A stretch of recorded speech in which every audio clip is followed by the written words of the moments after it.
देखियो होली के तो सब गोटा बहुत व्यस्त है और हमहू मलपुआ छानि रहल छी।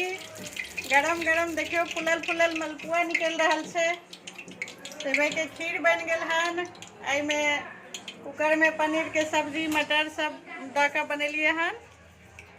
तो अहाँ सब होली खेलेलहुँ और देखियो मलपुआ हमर बन रहा है।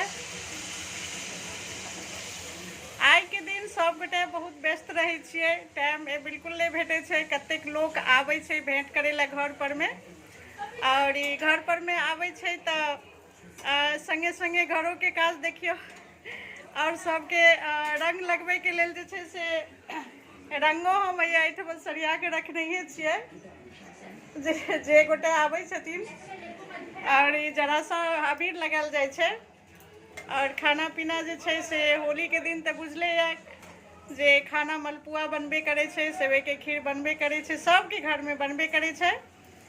पनीर के सब्जी कटहर के सब्जी यह सब बने छे। जे वेजिटेबल छथिन कचरी बने छे तो हमरो सबके घर में यह सब बनल हन। और ये देखियो ये मलपुआ छे ने एहि तरह सब फूल जाए छे, जहन खूब बढ़िया जगह ये फूल जाए छे।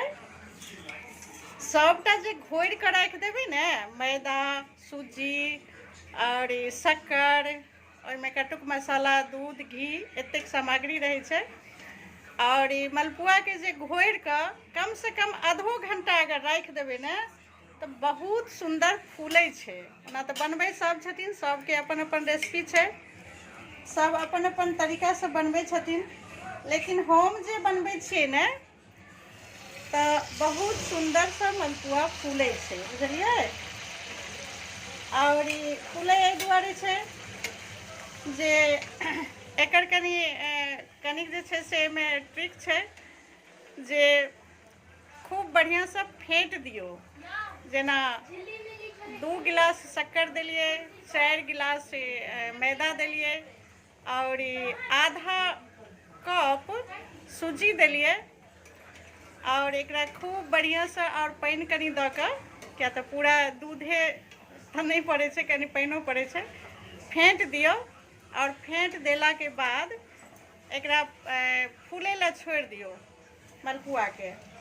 तै के बाद ही बहुत बढ़िया फूले छे। अगर अहाँ खूब सुंदर से जे छे से अथी केने रहबे तो फेंटने रहबे तो वह आई मलपुआ बना रहल छी घर में। और होली हमरा घर में भ गेल छे, बेटा पुतोह के पहिल बेर होली छले तो सब गोटा खेलेले हन अपन। एहिठाम तो बुझते छे परदेश में कनिक उदासी भ जाए छे गाँव से, गाँव के बातें बहुत अलग रहे छे और परदेश में कनिक अलग भ जाए छे। कतबो अहाँ त्यौहार मनाएब, सब त्यौहार एकटा होलिए टा नहीं, सब त्यौहार जे छे से गाँव के बिल्कुल अलग रहे छे और गाँव के याद तो त्यौहार में एबेटा करे छे। और हमरा घर में जे छे से पूरा परिवार हमर बेटी एहिठाम छे तो कम से कम जतेक मिथिला के लोग छिए सब गोटे आई भेंट घाट जरूर करे छिए, एक दोसर के रंग लगबे छिए। देखियो केहन सुंदर मलपुआ फूलले हन, बुझलिए। जतेक मिथिला के छथिन भल दूरो दूर में छिए ने बलसार गुजरात में, और जतेक गोटे से जान पहचान है सब गोटे एक दोसर के घर के मलपुआ खेबेटा करे छथिन और रंग लगेबे करे छथिन। तो ई सब भरि दिन आई चलत रहे छे, बुझलिए। जतेक मिथिला के लोग छिए उनका सब संगे भेंट घाट भेनाइ, सबके घर में कनी कनी रंग अबीर सबके लगेनाइ, सबसे नमहर से आशीर्वाद लेनाइ, तो ई सब चीज परदेशों में होय छे। हमहूँ सब ई सब चीज कर रहल छी। तो ठीक छे, आई सब गोटे रंग के त्यौहार छी, सब गोटे खूब खुशिया से रंग खेलब, अबीर खेलब और खुशी मनाएब। सब गोटे के बहुत बहुत हैप्पी होली।